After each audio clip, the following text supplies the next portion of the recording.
Poco a poco la transformación ferroviaria de A Coruña va sumando etapas, siendo la más trascendental y visible la que cambiará por completo su histórica estación, donde sus avances van llegando, sumando un nuevo hito esta semana con la apertura de la estación temporal que permitirá trabajar en el edificio clásico para su total remodelación, un edificio que solo es una parte de los cambios que esta ciudad verá llegar en los próximos años. Los trenes han empezado a operar desde el sábado 14 de diciembre en la nueva estación temporal que consta de 6 vías y 3 andenes que darán servicio mientras la estación histórica se transformará por completo en la siguiente fase de las obras para convertirse en una intermodal de primer orden y que ahora estará libre para esos trabajos que, según las previsiones, se alargarán hasta junio de 2026, lo cual revela la dimensión de lo que se va a hacer en ella. La futura estación intermodal aunará tren, bus, coche privado o bicicletas y en lo ferroviario tendrá 6 vías y 3 andenes. Las vías actuales, que comienzan a la altura de la Marquesina histórica, se están desplazando para ganar así 85 metros de vestíbulo, un edificio que unirá las distintas modalidades de transporte en un mismo espacio de manera rápida y eficiente y con el menor coste ambiental. Todo tras el convenio firmado por el Ministerio de Transportes, Concello de A Coruña, Xunta y Adif, con una inversión de 86 millones de euros y donde también se llevará a cabo una pasarela que conectará las avenidas de A Sardiñeira y Ferrocarril, acompañada de la humanización del entorno con la intención de facilitar la accesibilidad en la zona. Viajar en tren nunca fue tan fácil. En trenes.com encuentra y reserva tus billetes de Renfe, Wigo, Irio y muchos otros países europeos. Vive experiencias únicas a bordo y recuerda, si vas sobre raíles, está en trenes.com.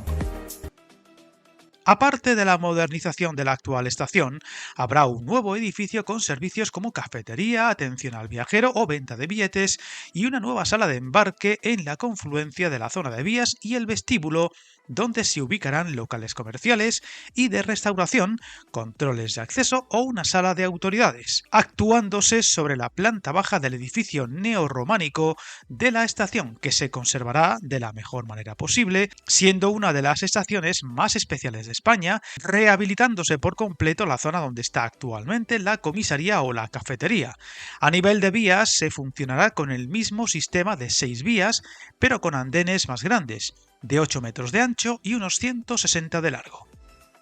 Habrá algunas vías de hasta 400 metros, lo que permitirá que lleguen todo tipo de trenes de viajeros, distintos a los habituales en esta ciudad, una cubierta de unos 200 metros que cubrirá parte de las vías y se dará continuidad a la marquesina actual del andén de la antigua estación.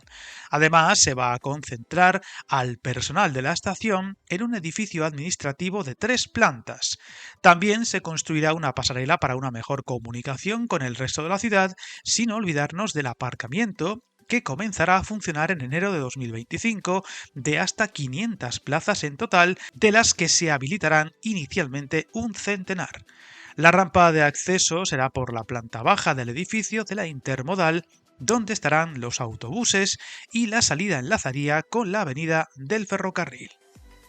Curiosamente, la estación temporal inaugurada estos días no estaba prevista inicialmente, pero se tomó la decisión de crearla debido al aumento de viajeros, 100.000 más de 2023 a 2024, lográndose triplicar desde el 2019, siendo actualmente unos 330.000 los viajeros que utilizan la estación coruñesa en su rutina diaria, gracias a las mejoras en los servicios con el resto del país y, sobre todo, el éxito de los servicios Avant con el resto del eje atlántico gallego, al límite de capacidad. Una estación temporal a solo 350 metros de la estación de San Cristóbal, que ha supuesto una inversión de 4,5 millones de euros.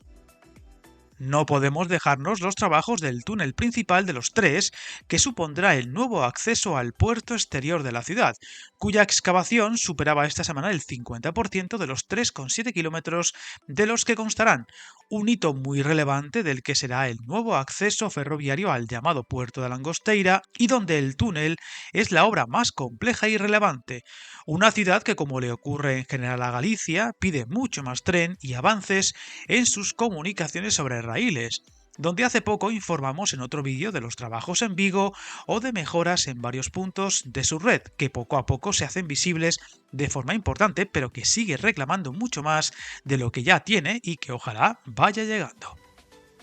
Esta misma semana también era noticia la confirmación de que la ciudad herculina será una de las sedes del Mundial de Fútbol de 2030, por lo que su precioso estadio de Riazor verá varios partidos de ese gran evento y sus comunicaciones por tren serán puestas a prueba ante los ojos de todo el mundo. Aunque recordemos que A Coruña es solo una de las ciudades gallegas que está viviendo una transformación profunda de sus estaciones, pues también se trabaja en la puesta al día de las de Lugo, Ourense o Santiago de Compostela, donde los avances en su estación intermodal cada vez son más patentes. Trabajos que en total, entre las 4 estaciones, supondrán más de 250 millones de inversión y que repasamos en otro vídeo del canal. Suscríbete al canal y recuerda, hasta el camino más largo se inicia con un primer paso.